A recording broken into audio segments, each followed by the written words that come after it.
Fair use. Copyright disclaimer under Section 107 of the Copyright Act of 1976. Allowance is made for fair use for purposes such as criticism, comment, news reporting, teaching, scholarship, education, and research. Fair use is a use permitted by copyright statute that might otherwise be infringing. Before we start the video, make sure to subscribe to my channel. I appreciate all the support I received from you. And as always, all the information in my videos is rumors taken from the internet or the street. I'm not saying the information is fact.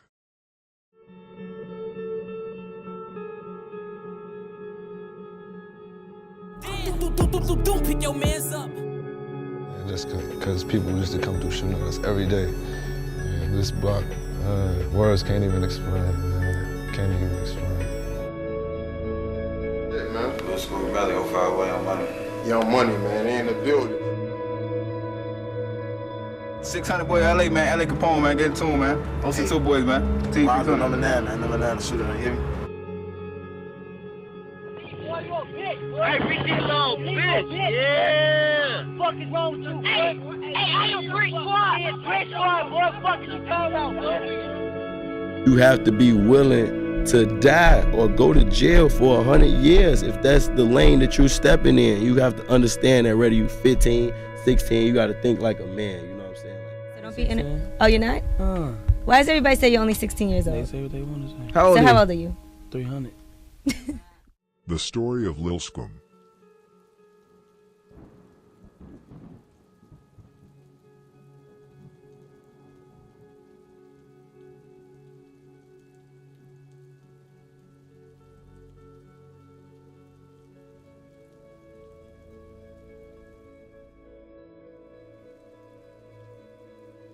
This is the story of Lil Scoom from GME/BurleyBoyz/RoeBlock. Scoom was an up-and-coming rapper from the east side of Chicago from a set called GME with the undersets BurleyBoyz and RoeBlock. Scoom have millions and millions of views on YouTube and have collaborated with rappers such as Big Op, Lil Jeff, Mafdeski, and have even linked up with G Herbo. He was a very talented rapper, but he was known for much more than his music. He was also known on the street as an alleged shooter and murderer. Sadly, his career in life was cut short after he was shot and killed on July 8, 2024, exactly 1 month after Lil Jeff, who I recently did a story on. I hope you will enjoy this story.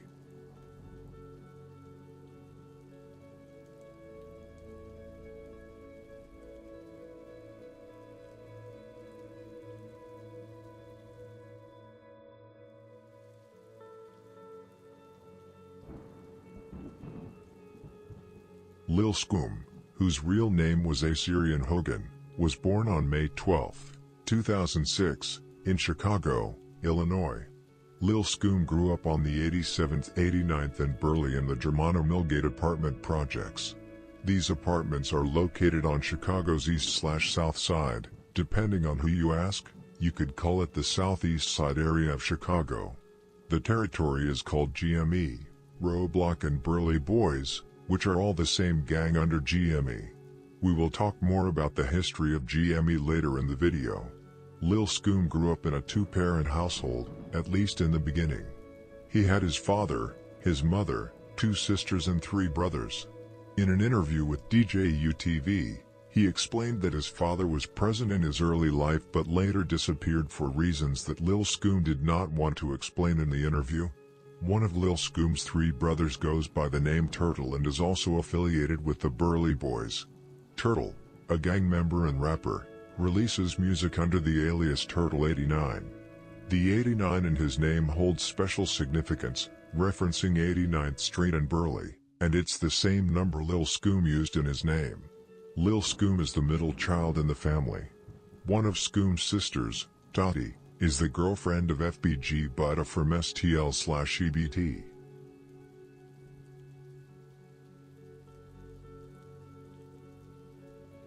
Lil Scoom's other brother, the oldest, is Lil 40, a well-known alleged shooter and killer from NLMB who were located in Terrortown. In 2019, Lil 40 allegedly killed Save from Death Row 085, allegedly along with J. and Diesel from NLMB. I was the first to reveal this, no one knew it before.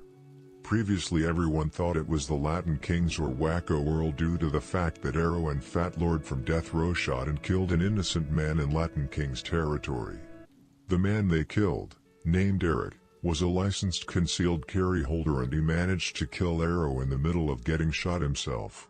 Fa from Death Row openly admitted that No Limit only has one body on Death Row, meaning Savo, and that he shot the person who did it, meaning Lil 40, who he shot in 2020. Lil 40 survived the shooting and moved out of Chicago. Fa and Lil 40 have even live streamed on Instagram together, and Lil 40 mocked Savo and laughed. Fa is currently locked up in Ohio for drug and gun charges, together with DJ from Lakeside and Haba from Death Row. GME is also rumored to have been on the Savo hit, which is the reason why Death Row went to war with them, but we will get to all this later in the story. Just like Lil Scoom, Lil 40 is also a rapper and has songs with over 200,000 views on YouTube. He even got songs with the most famous rapper from NLMB, G Herbo. In February 2020, Lil 40, also known as Kruger, dropped a song called Nightmare on Main Street, which he did together with Diesel and J. from NLMB. For those of you who don't know, Main Street is another name for Death Row 085. This song dropped 6 months after Savo's murder.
After Lil Scoom's father left for unknown reasons, his mother was left to take care of the kids. Due to Lil Scoom losing his father figure so early, it led to him going out with friends and getting into mischief instead. Already at the age of 10, Lil Scoom started smoking weed, which his mother found out and punished him by beating him. He then stopped for 2 years but started again when he was 12, which led to his mother punishing him again. This caused him to quit again, but once again went back to smoking when he turned 15. During this period he also invented other criminal activities, such as stealing bikes and basketball rims, shoplifting at Family Dollar, play fighting with his friends, throwing rocks and whatnot. Mostly petty stuff that many young people have done when they were small and didn't know better. It was only when Lil Scoom turned 15 that he really jumped off the porch and started committing more serious crimes. He started stealing cars together with 7 Mo, a member from GME/Rudeville/9 Block who was 3 years older than Lil Scoom. Lil Scoom stated that he liked to steal fancy cars to cruise around the city and impress girls. He was only 15 years old at the time, but he knew how to drive. At the age of 15, Lil Scoom experienced his first arrest and subsequent charge as a juvenile. The arrest, related to narcotics, resulted in him being detained but released later that same day.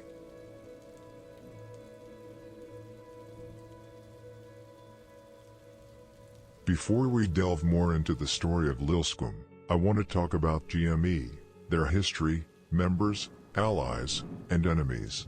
First of all, GME, which used to be GMEBE, stands for Global Money Eastbound Entertainment. Before the split, the GMEBE movement used to involve 3 different sets. GME is one set, and it's the gang Lil Scoom claims, but the EBE, which also stands for Everybody Eats, consists of 2 sets, Young Money Jacktown, who houses on 80th to 82nd and Coles and South Shore, and Angel City Actors, who houses on 81st and 83rd and Coles. Young Money Jacktown is a set of Titanic stones, or TPSN. They used to control 79th as well but got kicked out by a renegade vice lord set called Main World. The Titanic Stones is a faction associated with the Black P. Stones, a prominent Chicago street gang that originated in the late 1950s. Angel City, who is also a part of EBE, was Latin Stones back in the days and even Maniac Latin Stone, but is now Maniac Stones, or MBPSN, another branch of the Black P. Stone Nation. However, there are still a few Latin Stones left but not many. Maniac Stones was created in 1981, in Terror Town, by Drew Mack, Kill Will, Binky, Rich Dog, and a few others. EBE was created in 2010 by Chief SCO Mo, a member and rapper who claimed both Angel City and Jacktown.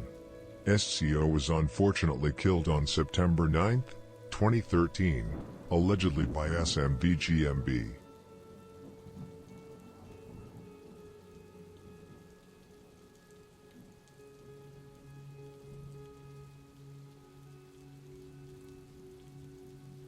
GME, Global Money Entertainment, on the other hand, the gang Lil Scoom claimed, houses on 87th to 89th Burley and Mackinac, hence the name, BurleyBoyz, which GME also calls itself.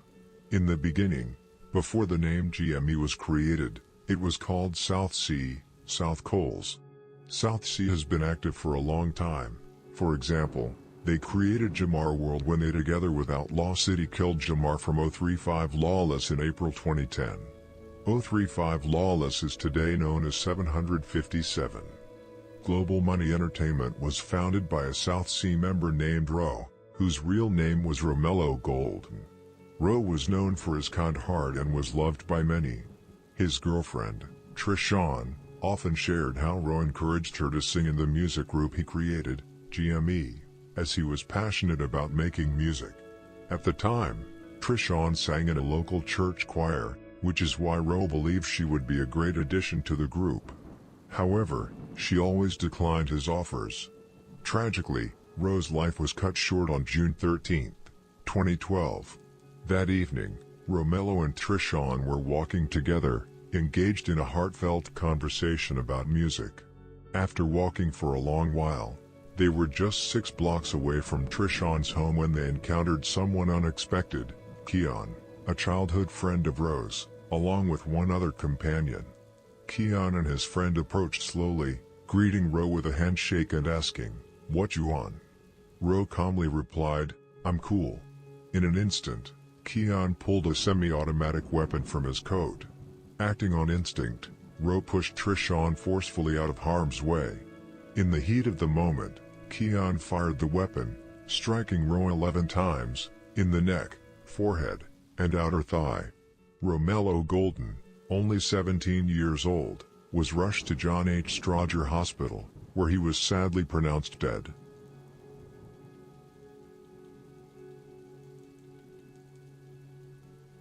On June 14, 2012, the day after the murder, police arrested Keon Tolliver at his grandmother's apartment, and was identified as a Latin King. He was sentenced to 47 years in prison. Why Keon killed Roe is unknown, but it is gang-related according to police. My theory is that he simply killed him because he claimed an enemy gang, despite them being childhood friends. After Roe's death, the name RoeBlock was adopted in his honor, a name that most GME/BurleyBoyz members claim today. RoeBlock is the same as GME and BurleyBoyz. However, most young members who did not know Roe personally, since they were too young at the time, mostly claim BurleyBoyz and not RoeBlock even though they honor his name. Keon was allegedly a member of the Bush Kings, a gang that have had a years-long beef with South Sea/GME. Another name for South Sea was Shayla City, which was adopted after GME Pistol's sister Shayla Raymond, who passed away on March 8, 2010. The accident happened on Chicago's South Side on March 6 in the 400 block of East 87th. She was on her way home waiting for a bus Saturday night when she apparently ran into the street to get away from 3 boys who were harassing her. She was waiting on a bus talking on the phone to her boyfriend when a group of men apparently approached and started bothering her. He was talking to her and then all of a sudden he heard her yell out, "Don't touch me. Get away from me," and then the phone went dead, said the mother. Witnesses tell police Shayla ran into the street to get away from the men and 3 different cars hit her. Police talked to 2 of the drivers. One driver did a hit and run. Shayla passed away 2 days later at the hospital due to her injuries.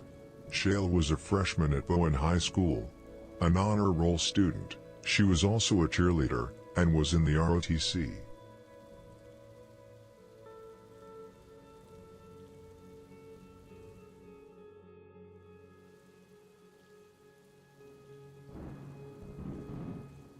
Pistol from GME/RoeBlock, Shayla's brother, is a highly respected member and was just recently arrested and charged with unlawful use of a weapon with a switch attached to it. Pistol is also a rapper who has dropped multiple songs with millions of views. One of the more heartbreaking songs he dropped is called "Letter to Shayla and Roe," which actually uses the beat that Juice WRLD took and used for his song, Lucid Dreams. In the song, he reflects on losing Roe and his sister only 2 years apart. Among other things, he rapped, "Some dudes tried to get in. They pushed her into the street. Damn, a tear fell down my face. Call Roe and Trey 5 through the 4 and grab the K. I put on all black.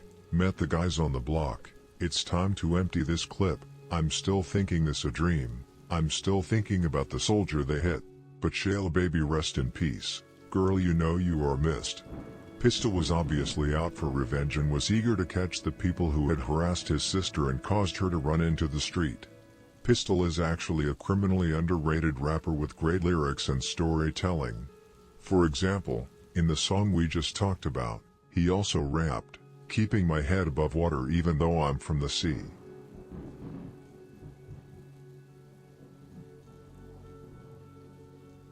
Pistol isn't the only rapper from GME. The group actually includes several talented artists.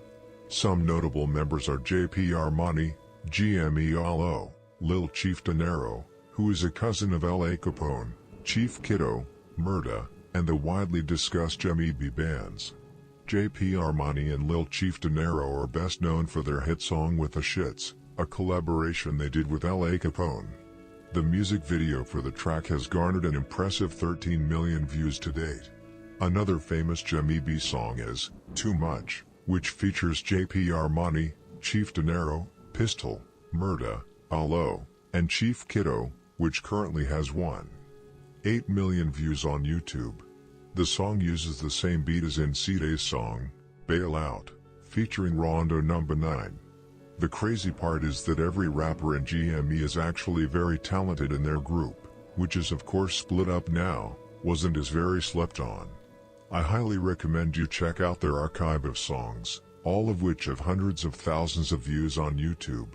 Sadly, hardly any of them are active with music today, which is a real shame considering the potential they have.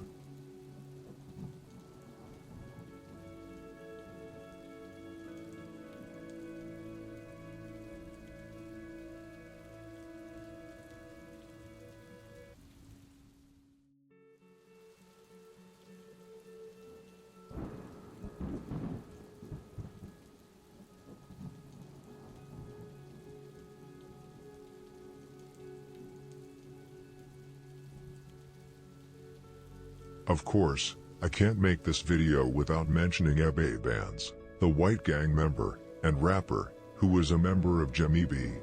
Bandz, also known as Billy the Kid, was originally from Texas but moved to the northern part of Chicago when he was young.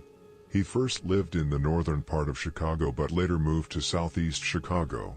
After moving to Chicago, Bandz started hanging out with friends from school and like most criminals, he started with petty stuff, such as stealing from others. However, he quickly got into the drug world, using drugs and selling drugs, which eventually became his thing. He hung out a lot in Jacktown and EBE, and they loved him. He made a lot of money off selling drugs. He also became close with the GME and EBE music group and did several collaborations with them. Bandz is mostly known for being a very talented rapper. He has millions of views on several of his music videos, and when he was alive, he was very close to becoming a mainstream rapper. Bandz and GME and EBE Chief De Niro even did a collaboration with Lyrical Lemonade.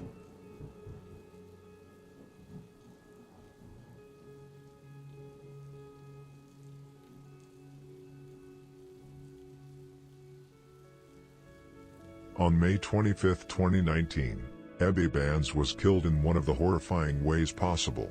He had first been reported missing on June 1, 2019, i.e. a week after having already been killed, after Rockford police attempted a welfare check and could not locate him. Police found Bandz's body dismembered and burned. Bandz, whose real name was William Pickering, had been beaten to death with baseball bats. The killers then moved his body and dropped it off in an undisclosed wooded area and then setting it on fire.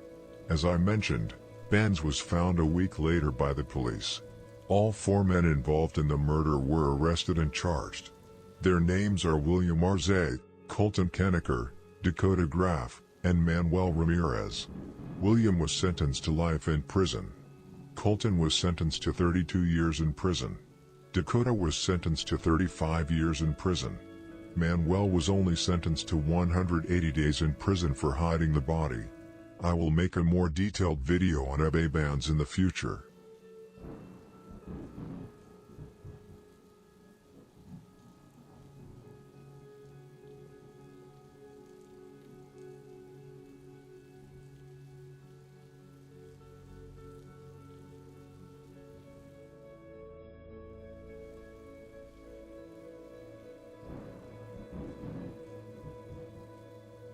Another member GME has lost is Kivo, an older and less known member who used to sell narcotics. He was tragically gunned down on April 12, 2014, by a guy who wanted to buy weed from him. The man who killed him, Brandon Ewing, was from Alsip but temporarily lived in the apartment complex in the 8700 block of South Burley Avenue to take care of his girlfriend. Not too long before the murder, Brandon and his girlfriend had been in a car accident where she lost her leg and Brandon was injured. He had just recently been released from the hospital before the murder occurred. Police stated that Brandon went to see Kivo to buy weed in one of the apartments in the complex. However, an argument was interrupted and Brandon pulled out a gun. Cook County Assistant State's Attorney James Bontrelli said Brandon shot Kivo several times in his lower body, causing Kivo to fall to the ground. When he did, Brandon stood over him and fired into Kivo's body, Bontrelli said. Kivo, whose real name was Kevin Sanders, 34, was taken to Advocate Trinity Hospital, where he was pronounced dead at midnight. Police found 4.45 caliber shell casings near Kivo's body after the shooting. After the shooting, Brandon fled to a nearby apartment after the shooting, but was shot by someone as he ran off. A large crowd then gathered at the apartment trying to get to Brandon, but the police arrived and arrested him after finding him hiding under a bed inside. A .45 caliber handgun was found hidden in the stove in the apartment. Brandon has several drug convictions on his record, and was sentenced to 4 years in prison in a 2008 case of delivery of a controlled substance. Brandon admitted to authorities that he had fired the .45 caliber, and was taken into custody and hospitalized, police said. In 2017, Brandon was sentenced to 40 years in prison and will be released in 2053.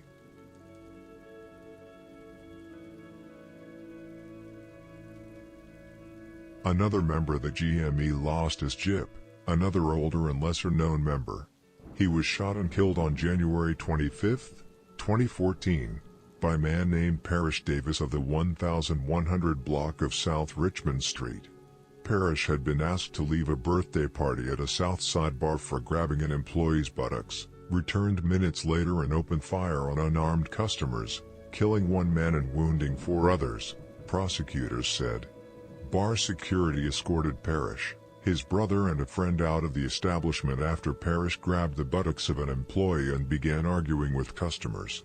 Parrish and his brother crossed 51st Street, but Parrish returned to the bar with a .40 caliber handgun with an extended clip and opened fire on the crowded lounge. 4 men and a woman were wounded in the shooting. Manny L., 35, of the 8100 block of South Drexel Avenue, more known as Jeff from GME, was sadly shot in the head and died less than an hour later at John H. Stryger Jr. Hospital of Cook County. A 40-year-old man suffered a graze wound to the head. A 37-year-old man was shot in the neck. Another 37-year-old man suffered a graze wound to the arm and a 34-year-old woman suffered a graze wound to the neck, police said. All 4 survived. Parrish and his brother fled after the shooting, but the attack was captured on video from outside the bar. Confidential informants working for the FBI and the U.S. The Drug Enforcement Administration identified Parrish as the shooter and he was positively identified in photo arrays. He was arrested following a March 11th court appearance on an unrelated possession of more than 900 grams of cocaine charge. In 2015, on the day before Christmas, 2015, Parrish was sentenced to 48 years in prison and will be released in 2055.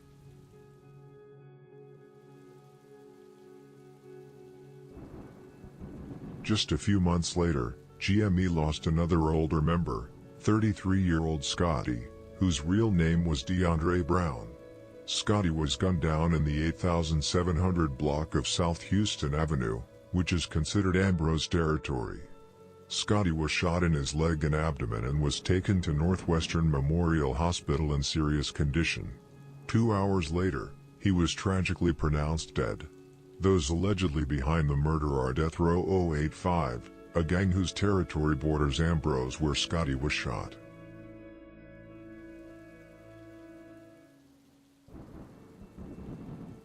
One of the most high-profile and well-known stories when it comes to the story of GME and their members is the double murder of Keena Mo and Lil Mo from GME/RoeBlock.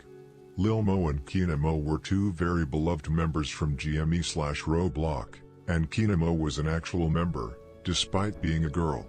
The 2 were also very close friends and used to hang out together all the time. On January 5, 2016, Keena Mo, Lil Mo and Bravo from GME, who were all teenagers at the time, were walking home from school which had just started after the Christmas holidays. They were walking in the 7600 block of South Dorchester Avenue in South Shore, which is Circuit City gangster territory, a set that has several beefs on the southeast side of Chicago. One of the gangs they have beef with is Mix Mob, a BD/GD set that houses on 79th and Avalon. On this day, Hammerhead and T3 from Mix Mob were out sliding in Circuit City territory and spotted the 3 teens walking on the sidewalk. T3, who sat in the back seat of the Ford Explorer, behind the driver's seat, leaned out the window and started shouting gang slogans and then opened fire at the group. T3 somehow managed to hit all 3 teens despite their attempts to flee from the flying bullets. Lil Mo was hit in the abdomen. Keena Mo was hit twice in the back and once in the leg, and Bravo got hit in the finger and leg. Keena Mo and Lil Mo were sadly pronounced dead at Advocate Christ Medical Center in Oak Lawn. They were only 17 and 16 years old, respectively. Bravo fortunately survived.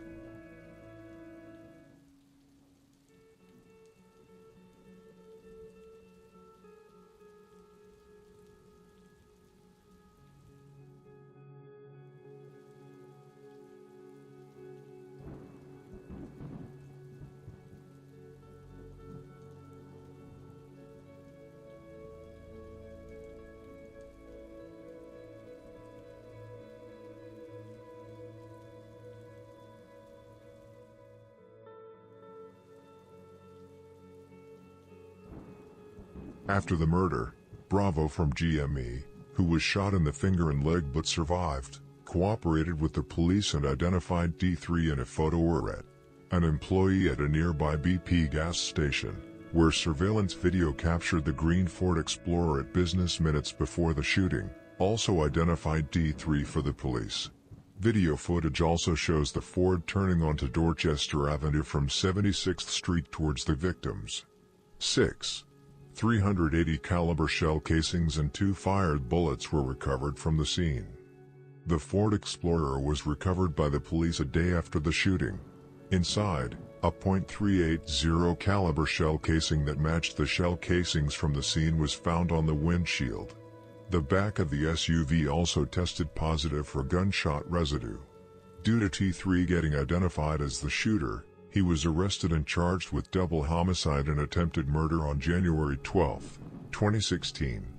On top of this, T3 was also charged for a 2015 unlawful use of a weapon case and a 2013 aggravated battery case and a 2013 possession of a stolen motor vehicle and criminal trespass to a vehicle case. A week later, on January 18, 2016, the second individual involved in the murder, Hammerhead from Mix Mob, was arrested and charged with the same thing.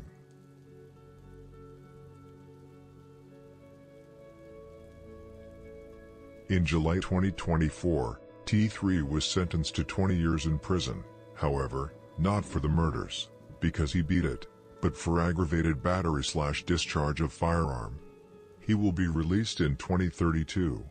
Hammerhead, on the other hand, was sentenced to 15 years in prison in July 2024. However, having already served 10 years in Cook County, he successfully beat the murder and attempted murder charges.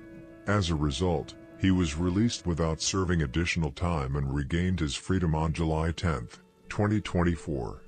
When Hammerhead came home, he immediately uploaded a picture of himself on Instagram story with the caption, "We back off 2 bodies. It took 10 years but we back." According to rumors and according to the victims' families, the shots were not meant for Keena Mo, Lil Mo or Bravo. Rumor has it that Mix Mob, who has serious beef with Circon City, thought they were Circon City Gangsters members and therefore killed them. Both Keena and Lil Mo were known for dissing on Twitter back in the days. GME is most definitely looking for revenge, especially now when one of their killers has been released. Another rumor suggests that Lil Don from Pocket Town was involved in the hit and was even arrested and questioned before being released. However, I believe this is incorrect.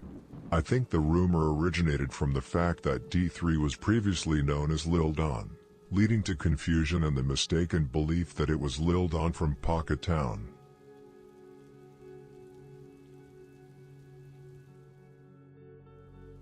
GME, or rather RoeBlock, have a lot of enemies, but also a lot of strong allies, not least No Limit. RoeBlock have had years-long conflicts with Death Row 085, the same death row that is up on No Limit. As I mentioned earlier, Death Row is allegedly behind the murder of Scotty in July 2014. But they were also behind the murder of Ghost from RoeBlock, who was shot and killed on July 31, 2019 inside BurleyBoyz territory. GME also beef with the Latin Kings and Bush Kings. For example, Chief Mo from RoeBlock/GME is currently locked up for a murder on the Bush Kings. GME and Bush Kings have been beefing for over a dozen years. GMB, or Get Money Boys, or Get More Bodies, have also been a long-time rival of GME. GME also shares a lot of the same enemies No Limits such as Tribal BZ, Lakeside, Pocket Town, 358 Gang, MTG079 and Outlaw City. After the murders of Keena Mo and Lil Mo, there is of course also conflict between RoeBlock and Mix Mob. Those 2 murders started the beef.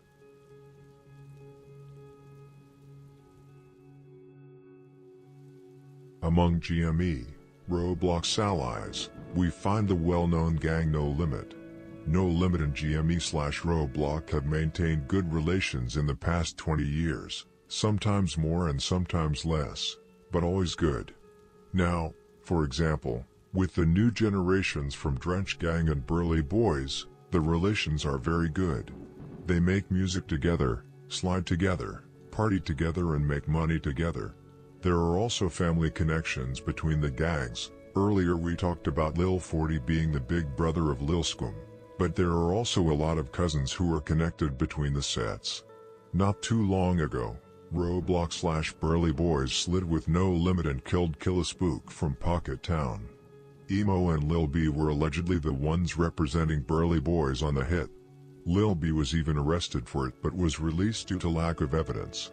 Some people claim 7 Mo from RoeBlock was there as well, but that is only based on ops stating that he was the only slider from RoeBlock, which is not true.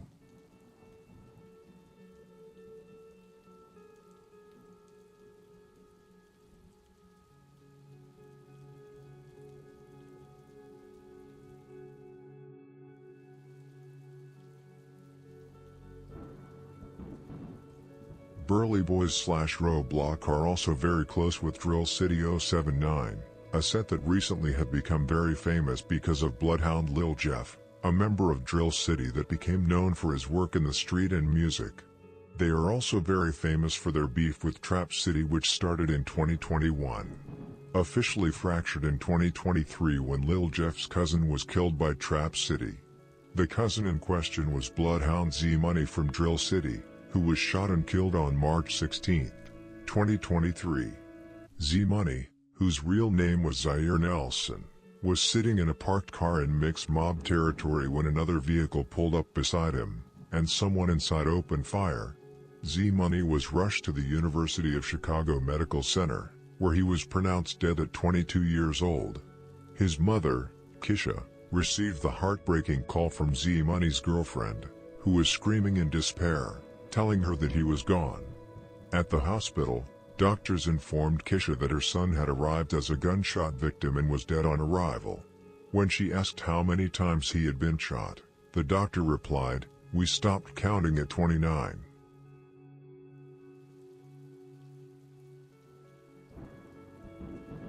Although no arrests have been made, rumors have been circulating, and it's not hard to connect the dots after 06679 ultimately fell apart after Z Money's murder.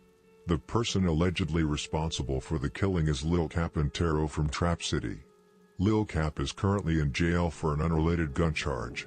This was confirmed by Bloodhound Q50 during an Instagram live stream alongside Lil Jeff. I understand that some people doubt the backdoor theory because of the brutality of the murder, but I'm confident it would have been debunked by now if it weren't true.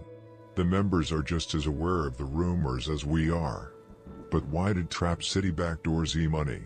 Rumor has it that the conflict began when Z Money and Lil from Trap City had an argument over a female and a gun, leading Lil to drop his location to Lil Cap from Trap City. This sparked the entire war between Drill City and Trap City, who once were like family, much like many other disputes across the city.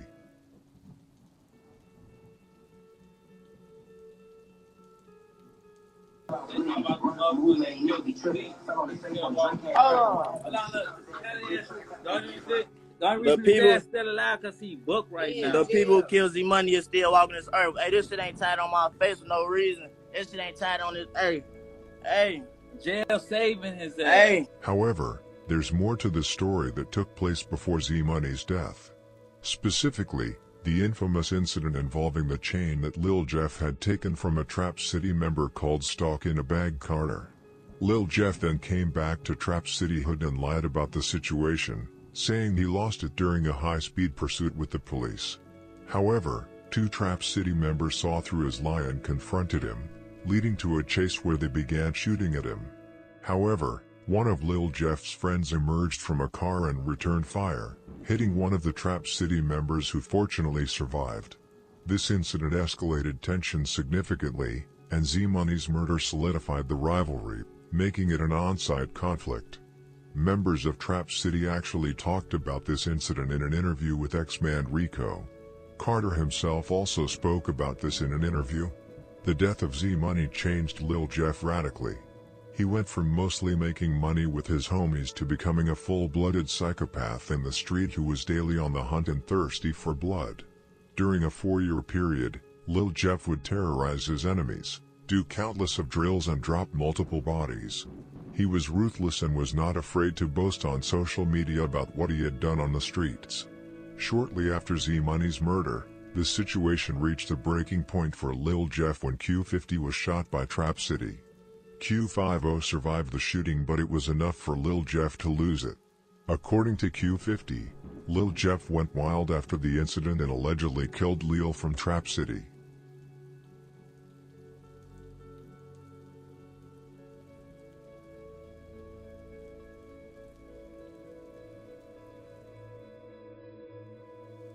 No Limit, BurleyBoyz allies, are also very close with Drill City and have even helped them in their war with Trap City, just as they have helped GME/RoeBlock in their war with Death Row. Drill City and NLMB have been friends for a long time, even before Drench Gang and Shorty Mob were created. In fact, No Limit Cairo's brother, Noodles, is a top hitter from Drill City 079 who is currently serving 26 years in prison for attempted murder. Noodles will be released in 2035. Even senior members from No Limit and Drill City were very close back in the days, especially Boz Blizz from NLMB, who was the father of Drench Gang Pharaoh. In recent years, both Shorty Mob and Drench Gang, which is the same thing as NLMB, just different subgroups, have been helping Bloodhound/Drill City in their war against Trap City. For instance, Shorty Mob was allegedly the ones who killed Vel from Trap City on October 19, 2024. Shorty Mob was also allegedly the ones who slid on his funeral, which led to his sister getting killed at the funeral. Shorty Mob is really a crazy group of shorties who are directed by Drench Gang. It was Twino from Drench Gang that created Shorty Mob in 2021, or 2022, and Drench Gang/NLMB even gave 74th and Kingston to Shorty Mob, a block that used to belong to Black Mob. However, NLMB basically made Black Mob go extinct and took over the block. After Vel was killed, Taro from Trap City even made a statement on his Instagram story where he wrote, "On my dead brother, dudes ain't ever put in their own work. Remember that they've been needing help. 8 Trey was killing their whole block. Now you all need help again and this won't go well for none of you all. Bloodhound not sliding no more, they threw in the flag. They got other hoods doing their work."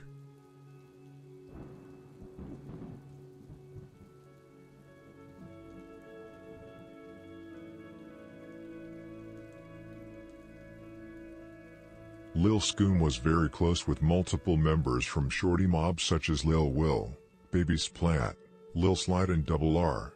Lil Will was even present when Lil Scoom was killed.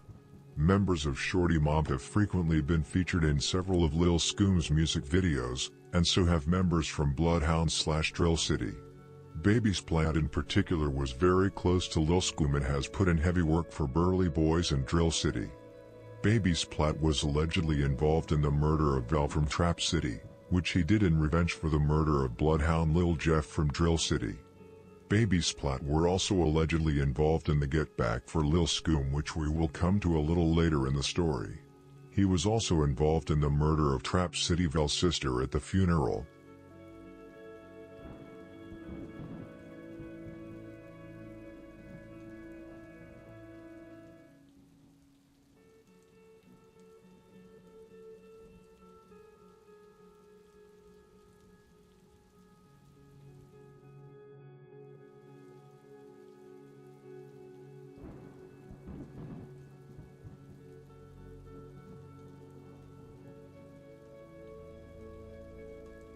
GME and EBE were close for a long time before their official breakup in 2022, which did not end on friendly terms, quite the opposite. Tensions really began internally within the music group GME after GME was kicked out for disrespecting EBE Bandz.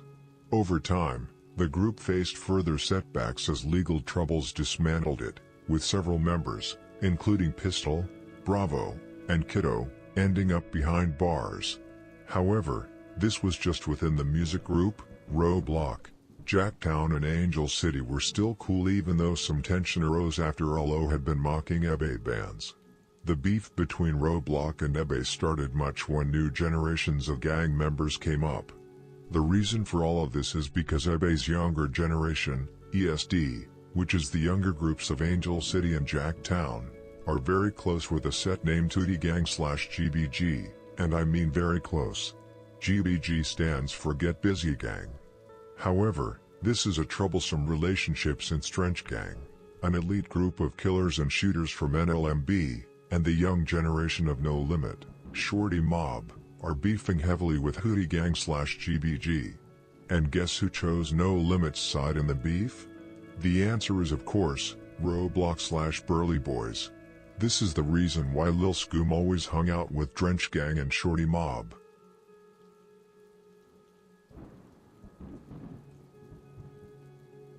But how did this beef start?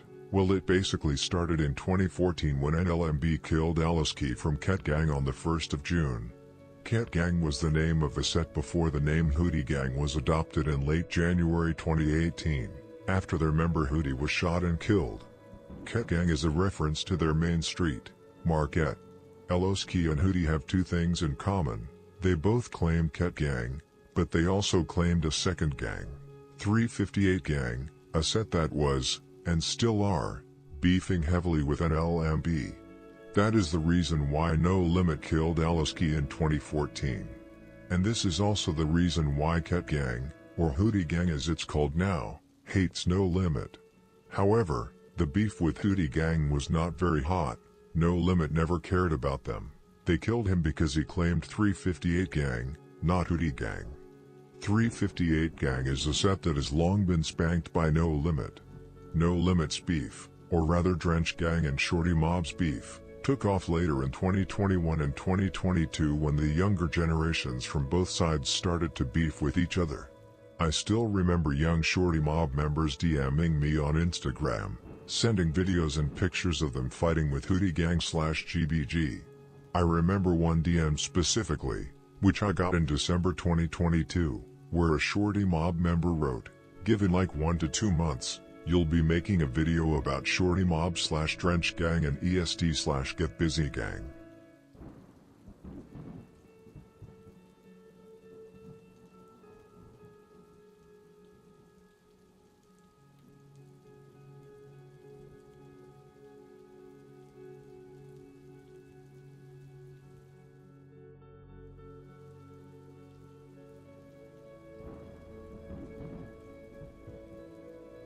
So what happened to cause this massive split between GME and EBE?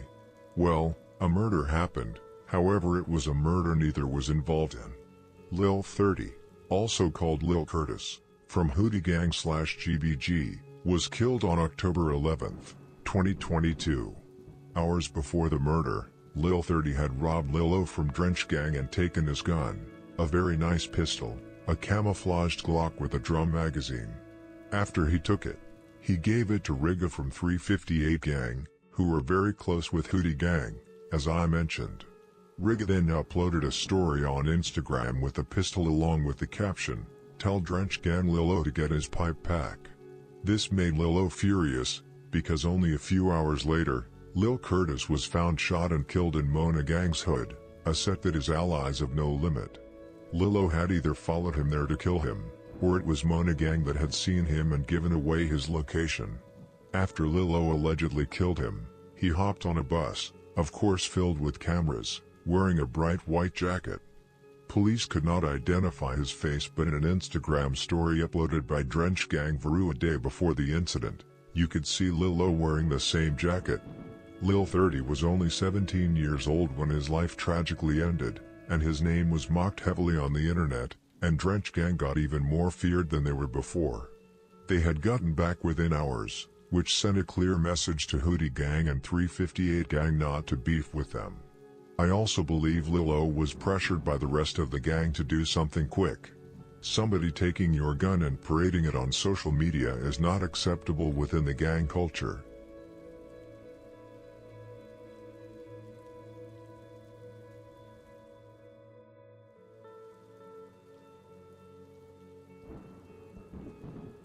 I was the first to reveal this entire incident, the same day it happened, because I received information from the members themselves about what had happened and why.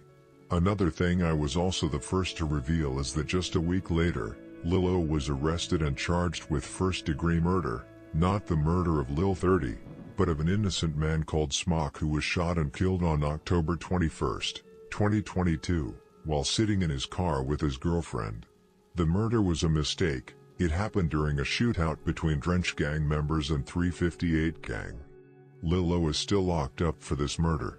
Now to the point, because Drench Gang had killed Lil Curtis from Hootie Gang/GBG, they were now at war with each other, and RoeBlock and EST had to pick a side.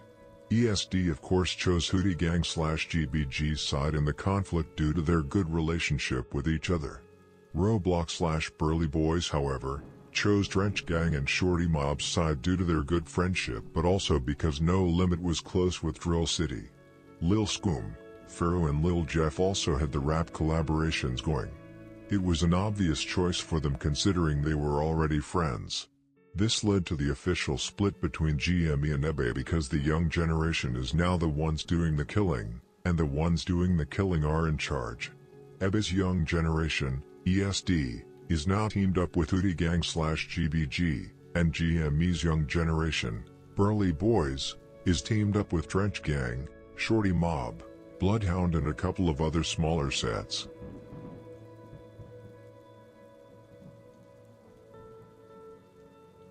Back to Lil Scoom.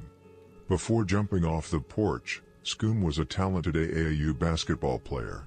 Notably, he played alongside Robert Dillingham, the 8th overall pick in the 2024 NBA Draft.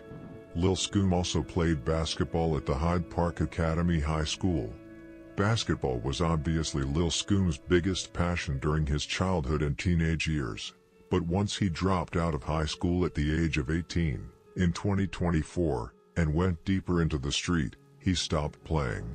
Scoom went to Innovations High School in Chicago in the Loop, and the reason why he dropped out is because 2 students were shot and killed outside of the school in late January 2024. The students he refers to are Monty and Lil Rob from BKN/Nitty Block. This double homicide was actually a high-profile case. I still recall the day it happened, and a journalist asked if I had any information on who was responsible, which I didn't at the time. This case drew significant attention because it occurred in downtown Chicago, near Wabash and Washington streets, as the victims were leaving school with a group of friends. The police even held a press conference in response to the incident. Of course, now we all know who was allegedly behind the murder: Bloodhound Lil Jeff together with other members from BurleyBoyz allies, Drill City.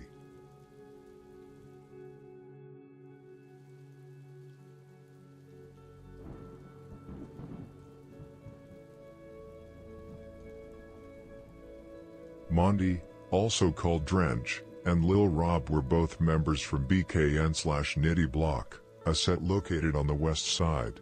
It's important to note that neither of them was as innocent as the media often portrayed. In fact, Monty, in particular, had a reputation as a killer and had bodies to his name. He wasn't called Drench for nothing. In the summer of 2023, he was allegedly involved in the killing of Lil Tuda from DMGFBC-GHSM on June 17, followed by the murder of Lil Kato from GHSM just 3 days later on June 20. Monty even bragged about being up to in a hood vlog. He was a high-ranking member and was highly respected. Interestingly, Monty was featured in Vert's 7900 song titled Cheat Code, which was released on June 2, 2023. This friendship came about because Vert frequently spent time out west, where he established connections with some of the Shorties members from BKN. Lil Jeff was also around Monty and BKN members during this time. There is even a video of him and one of his victims, Monty, on FaceTime with each other. For those who may not be aware, BKN is a 4CH set that originated from the jungle. It was established in honor of Frank Nitty, a member of the Jungle/Muff Block/EBE Boys, who was killed in October 2019, leading to the formation of Nitty Block. However, many of the BKN members, primarily younger individuals, never actually knew Nitty due to their age at the time. As a result, there is a perception that Monty and Lil Rob are simply considered BKN, even though they themselves have identified with Nitty Block as well.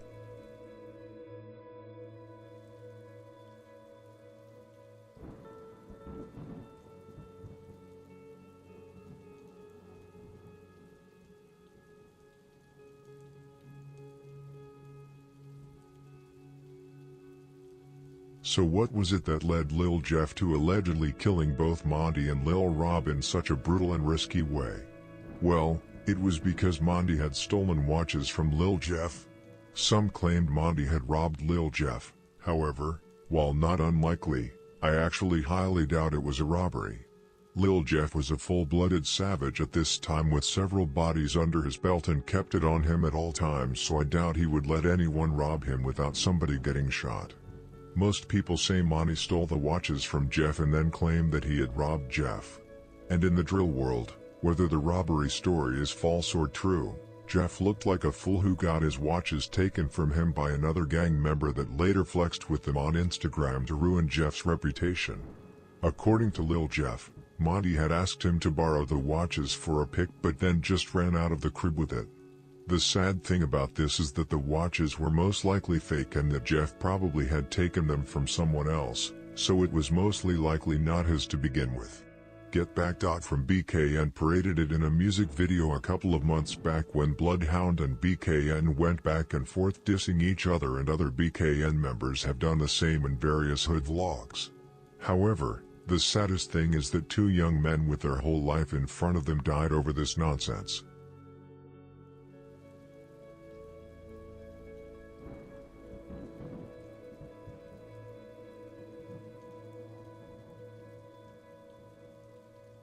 On January 26, 2024, the day of the incident, Monty and Lil Rob had been at school all day. However, they weren't focused on schoolwork. Instead, they spent their time smoking and recording videos just hours before their deaths. About 4 hours prior to the murders, Monty posted a video with Lil Rob, showing them smoking at the very spot where they would later be killed. Additionally, Poohman from BKN uploaded a photo of Lil Rob holding an assault rifle just a few hours before everything unfolded. At around 12:26 p.m., Monty and Lil Rob were walking out of school when a dark-colored car and a dark-colored SUV pulled up. Several gunmen dressed in dark clothing, including one of the drivers, jumped out and approached the two from behind, opening fire. Monty and Lil Rob were both struck multiple times. The gunmen quickly returned to their vehicles and sped away, all within 20 seconds. Many of you may have seen this surveillance footage, but I won't be showing it here or recommending anyone to watch it. The same goes for the video of the aftermath, where Monty and Lil Rob are seen lying on the ground. Lil Rob appeared unconscious, likely already dead, while Monty struggled to take his last breaths before also losing consciousness moments later. It was truly horrific. Bystanders tried to assist, but both were too severely wounded. The two teens were rushed to a nearby hospital, where they were pronounced dead. Both were shot in the chest and Monty was also shot in the hip.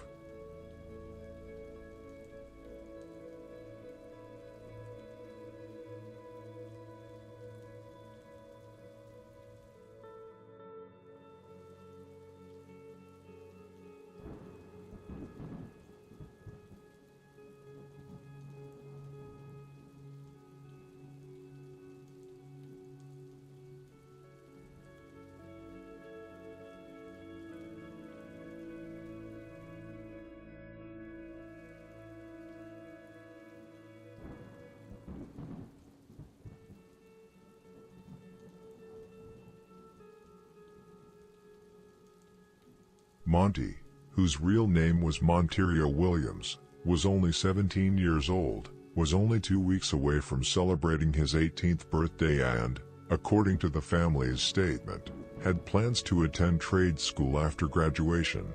Blondian, Monty's mother, mentioned that he had tracked down a good school to attend after graduation that morning, which he was excited about, and that she had dropped him off at school. It was the last time she talked with her son and saw him alive. Lil Rob, whose real name was Robert Boston, was only 16 years old when his life ended. A statement posted on social media by the school read, in part, "This incident has devastated our students, faculty, staff, and community at large. We appreciate the outpouring of support as our school grapples with this senseless act of violence." Chicago Police Deputy Chief John Hine called the shooting a senseless act of violence and noted that the jacket of a woman who was walking in the area was grazed by a bullet. Community activist Andrew Holmes told the Chicago Sun-Times the families of both students are devastated and want to know who is responsible for killing them. "Whoever is responsible has no respect for human life," he said. According to news reports and journalists, multiple shooters emerged from the vehicles, with some claiming as many as 6. It's hard to determine the exact number from the surveillance footage, but it's likely between 4 and 6. The names I've heard associated with this hit are Lil Jeff and Vert from Drill City, Q50 from MTV, and Slick and Glizzy from Dottie Road.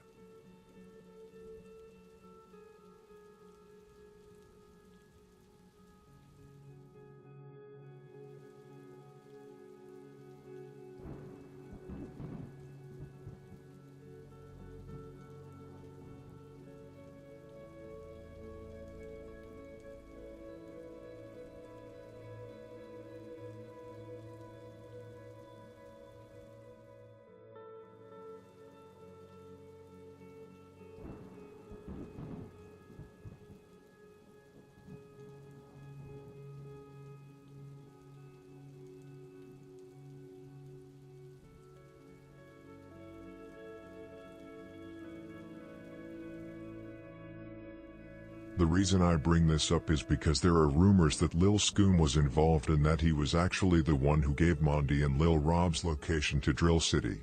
When he mentioned it in the interview with DJ UTV, and DJ UTV started connecting the dots, Lil Scoom became noticeably uncomfortable and started acting weird. However, it's unclear if it's actually true. I believe the rumor is based solely off the interview. By this time, in January 2024, Lil Scoom's music career had already popped off, so he was famous by now and his friendship with Bloodhound Lil Jeff and Drill City were known. Actually, I don't think he gave away the location, I just think it was too dangerous for him to go back to school due to his affiliation. Lil Scoom has always been interested in music and actually had talent unlike many others coming up nowadays. He did not get famous based on what he had done in the street, but because his music was actually good. However, it didn't hurt that he was friends with Lil Jeff and Pharaoh, 2 members with a lot of bodies under their belts, and did collaborations with them. Lil Scoom started his music career at the age of 17 on April 20th, 2023, with the release of his first single, RoeBlock Campus. 9 days later, on April 29th, 2023, he released his first project, Long Live the Bully, named in homage to one of his friends, 7 Mo, who was killed almost 2 weeks prior to the release. 7 Mo from BurleyBoyz was one of Lil Scoom's closest friends and he was shot and killed on April 15, 2023, while standing on the sidewalk in the 13,000 block of South Champlain Avenue. This area is known as the Altgeld Gardens and the address where 7 Mo was killed is controlled by a set called Pirate Gang. 7 Mo also claimed Rudeville and 9 Block, 2 BD sets. The first rumors said that it was Death Row/Buff City together with Rawtown that was responsible for the murder of 7 Mo. However, I doubt it. 7 Mo was also claiming 9 Block and Rudeville, and according to information I have received, it is because of beef in the 100s that he died. This loss took a heavy toll on Lil Scoom, and make no mistake, Scoom was out sliding after this.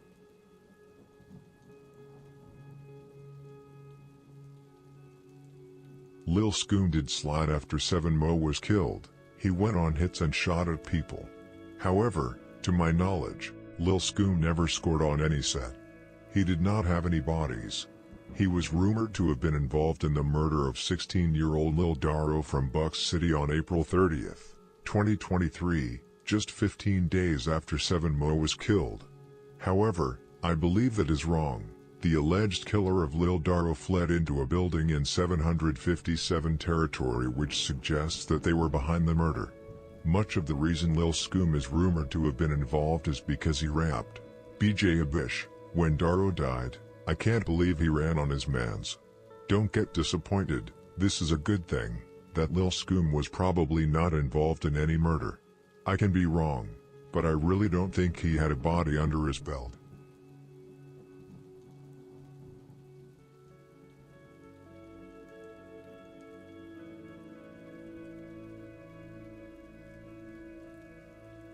Lil Scoom was BurleyBoyz' ticket to fame and money. He has millions of views on YouTube and still gets millions of views.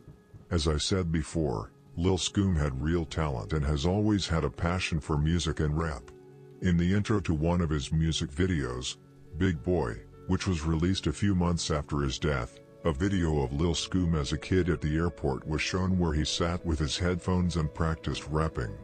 That's what's so refreshing about Lil Scoom, that he actually had talent and wasn't known for putting in work on the street, much like the rappers that came up during the Golden Drill era, such as Lil Herb, Geef, Lil Durk and FBG Duck.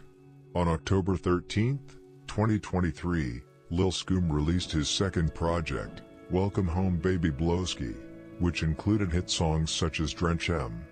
Lil Scoom started gaining traction in his music career following a feature on Big Op's December 4, 2023 song, What They On, which racked up over 400,000 views on YouTube. In that song, Lil Scoom really showed his talent and people wanted more music from him. Later that same month, on December 22, 2023, Lil Scoom's career hit a new level with the release of his hit single, Nightcrawler. It later became his first song to hit 1 million views on YouTube and currently has over 4 million views. I'm just rolling on my team. Just got a new phone and a new Call of Duty team. Yeah, everybody know it, man.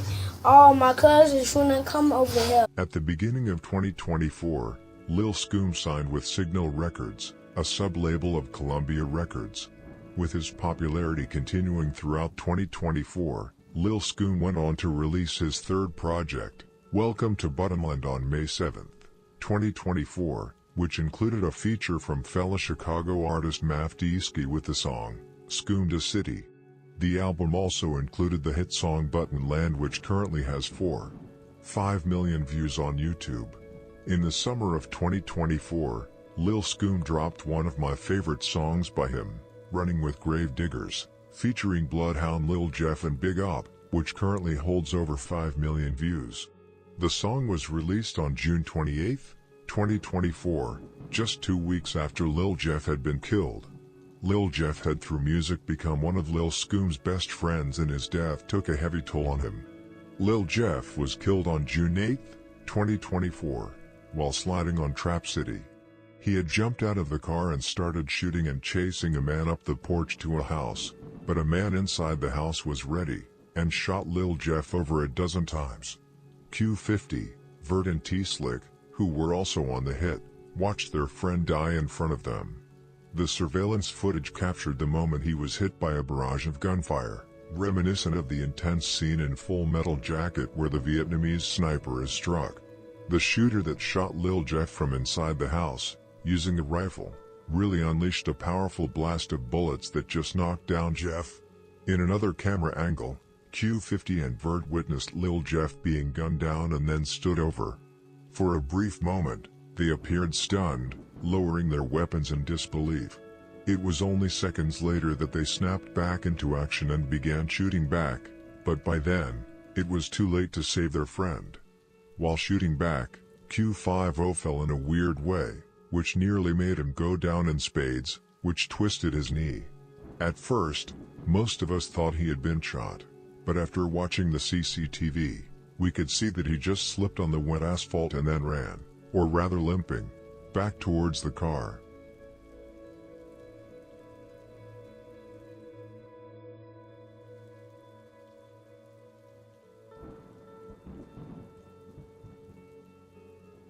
As I mentioned, this murder took a heavy toll on Lil Scoom, just like it did after he lost 7 Mo. Lil Scoom wanted revenge and was actually out sliding on Trap City with BurleyBoyz, Shorty Mob and Drill City, however without success. Scoom didn't have much time either, because only a month later, Lil Scoom would meet the same fate. Lil Scoom uploaded several tribute stories on Instagram after Lil Jeff was gunned down. In one story, he wrote, "We used to be in the studio tweaking. Damn, I miss you, blood. I got to continue this journey by myself now. I love you.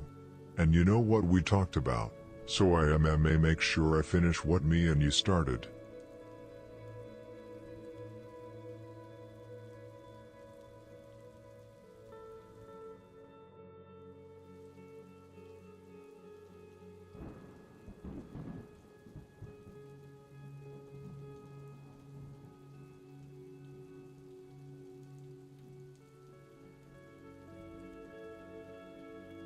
As mentioned, exactly 1 month after Lil Jeff's death, Lil Scoom tragically faced the same fate. On July 7, 2024, Lil Scoom was with his girlfriend, Journey, his friend Lil Will from Shorty Mob, and another woman named Nene Brooks. They were in STL territory, not the well-known STL, but a different STL, specifically in the 700 block of East 89th Place. The group went to a house at that address, which belonged to Journey's parents. Footage from a doorbell camera showed Lil Will, Lil Scoom, and Journey standing on the porch, while Nene stood in the background, texting someone.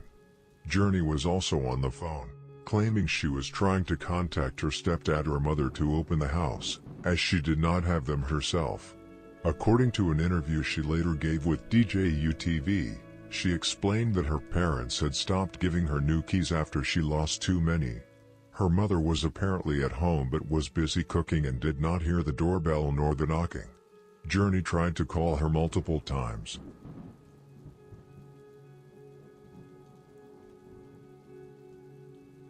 Initially, Lil Scoom arrived at the porch first, with Journey and Nene reportedly still at the store to buy woods.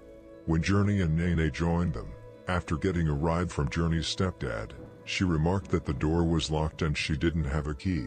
When she said this, Lil Scoom replied, "MF can't do this, this is an easy death trap." Journey chimed in with, "Yeah, y'all finna die." Scoom asked, "Who?" To which Journey laughed and said, "Nah, I'm just playing." She then asked Lil Scoom, "Why y'all ain't just come to the back?" Scoom replied, "Is the back door open?" She answered, "No." Scoom responded, "So what you mean why we ain't?" Before the footage cut off. It's likely he was about to say, "So what do you mean why we ain't come to the back door?" A valid point, given that her suggestion didn't make sense if the back door was locked. During the conversation, something unusual occurred. Journey began walking in a circle around Lil Scoom while her phone light was flashing. This struck me as very strange, almost as if she were trying to signal someone or mark Lil Scoom in some way. And while all of this was going on, Nene was seen in the back, still doing something on her phone. It was clear how uncomfortable Lil Scoom and Lil Will became. They could sense that something wasn't right. Oh. Mommy? That's your key. I told you I don't have no key. I take this all the time, bro. I don't have no key. Like, did you saw? Oh, I don't do this, but it's easy kind of trap. Yeah. You go, boom. Boom. Why y'all ain't just come to the back? Is the back door open? No. What you mean why we ain't come to the back? In the interview with DJU-TV, Journey explained the unusual conversations and behavior captured by the doorbell camera. She claimed the reason she said, "You all finna die" was because that's just how she talks when someone is taking a long time and you're stuck waiting, similar to saying, "We're going to die before she gets here." However, I found it odd that she phrased it that way. I've never heard anyone use "y'all finna die" in the context she described. The reason she asked why they didn't go through the back door and then immediately says it's locked is, according to her, because she initially thought her stepdad could open the door but he had already pulled off the second he dropped Journey and Nene off. However, she claims that just a moment later, she realized it was locked because her stepdad had texted her. This either involves a massive coincidence or she's not being truthful. It seems highly unlikely that she received the text at the exact moment Lil Scoom asked about the back door, especially given how quickly she replied no. That sounds nearly impossible. The reason she circled Lil Scoom and flashed her phone is because that's who she is. She gets hyper when she's around other people, and she said she wasn't thinking about what she was doing with the phone and that the light might have reflected in a weird way off the doorbell camera. She said she was just trying to call her mom. Another odd detail is Journey's claim during the interview that they waited a long time for her mother to come and open the door. While I don't know how long Scoom, Will, and Nene were waiting before Journey returned from the store, The timestamps tell a different story. She arrived at 9:20 and 36 seconds p.m., and they entered the house at 9:22 and 36 seconds p.m., meaning they waited only 3 minutes after her arrival. However, as I mentioned, it's possible they had been waiting longer than what's visible in the footage. But in any case, it was only a matter of a few minutes, because in retrospect Journey has shown messages with Lil Scoom where he announced at 9:17 p.m. that he was nearby. So neither of them waited as long as Journey claimed. The reason why her mother hadn't heard them knocking, the doorbell, or the missed calls, is because she had music blasting and was busy in the kitchen. This is actually possible. However, there are still several things that don't add up, like her stepdad dropped them off for her to only ask minutes later if he was in the house. However, she did show text messages of her asking her mom if her boyfriend could take her to the gas station. This was at 8:56 p.m. Anyway, now all four of them, along with Journey's mother, were inside the house. Now new suspicious things started happening.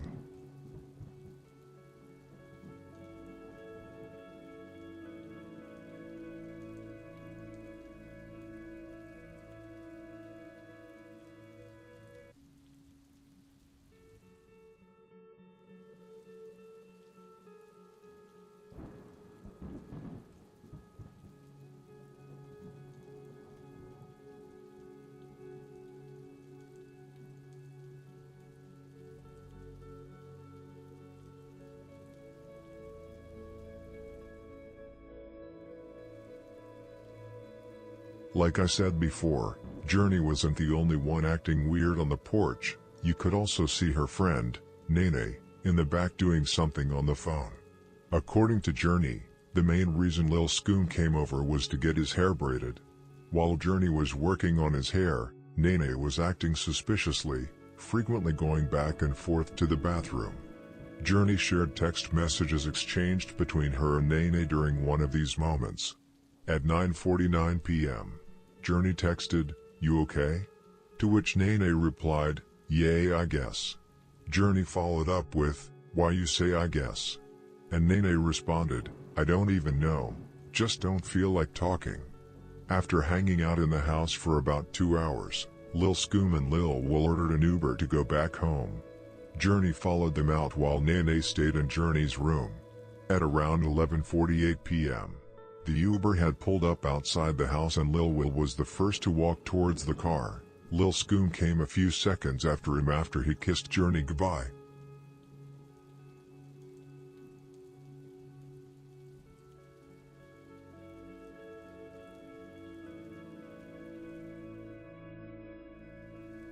As Journey turned her head and walked back to the house, and as Scoom and Will walked towards the Uber, shots started to ring off in the air.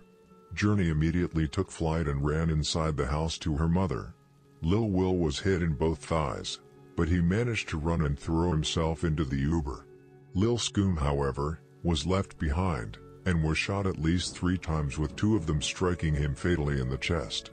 What took place later is like something out of a movie. Once the police responded to the call and came to the scene, officers actually spotted a suspect on foot with a gun and pursued him. During the chase, the suspect fired bullets at the officers. A 10-to-1 emergency was called, leading to a significant police response from multiple districts, including CPD SWAT, but the suspect still managed to escape from what must have been an absolute wild chase. Both Lil Scoom and Lil Will were taken to the University of Chicago Hospital. Lil Will, 16, fortunately survived, thanks in large part to his quick thinking in the situation.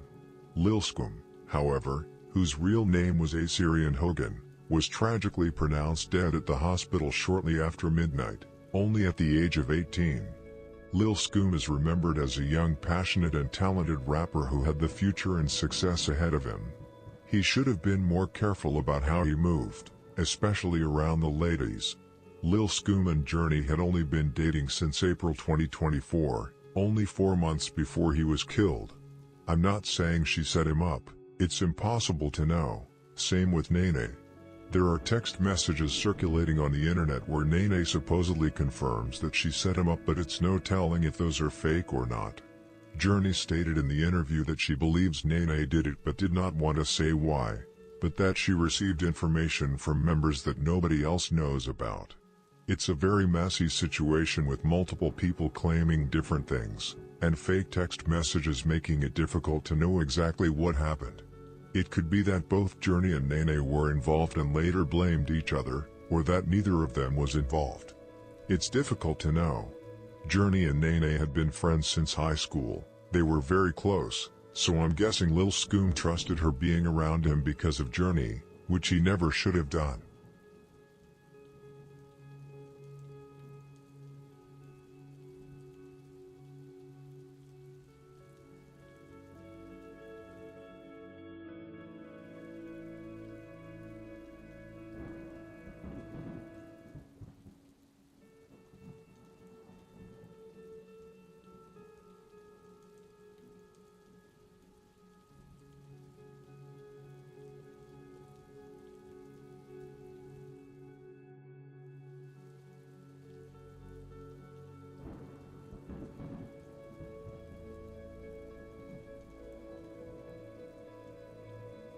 The gang behind the murder is allegedly Hawk M, which is the younger generation of Risky Road.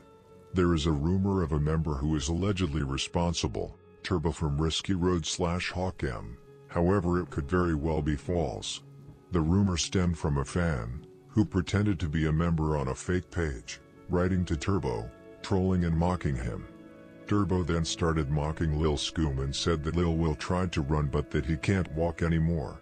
However, regardless if it was Turbo or not, it was most likely Risky Road that was behind the murder as revenge for the murder of Lil 30 from Hootie Gang / Get Busy Gang, a set that Risky Road is teamed up with. Lil 30 was killed by Lil O from Drench Gang, the chiefs of Shorty Mob, who Lil Will was a member of, and Lil Scoom was affiliated with. Lil Scoom also mocked Lil 30 heavily after he was killed. And last but not least, Lil Scoom was a face. He was a rapper with money and fame. It's dangerous to be that in Chicago. The mock reported on social media after the murder, from all kinds of gangs, Risky Road, Death Row, Latin Kings, Raw Town, Pocket Town, Lakeside, ESD, Hootie Gone and many others. The whole war in the Southeast has intertwined with the wars in the 100s. It's like the Wild West.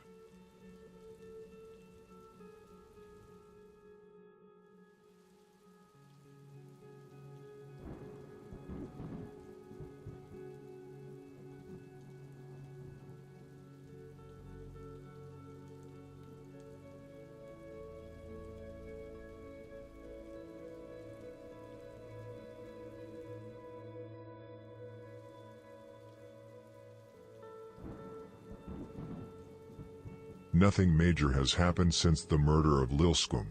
CEO, also known as Lil Reef, from Hawkem / Risky Road, was shot and killed on September 28, 2024, while trying to slide on Drill City. Both Drill City and BurleyBoyz considered this murder as revenge for the murder of Lil Scoom. There were also rumors of Nene's mother and auntie getting killed, but I don't believe house rumors at all. I think those rumors stem from fake pages. But other than the murder of CEO, nothing has happened. Shorty Mob and Drill City have been sliding on Risky Road but without success.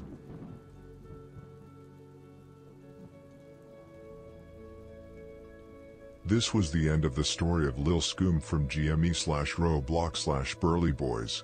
We will miss his talent as a rapper and it's a real shame we didn't get to see how far he could have come. Thank you for watching the video and don't forget to like, comment and subscribe.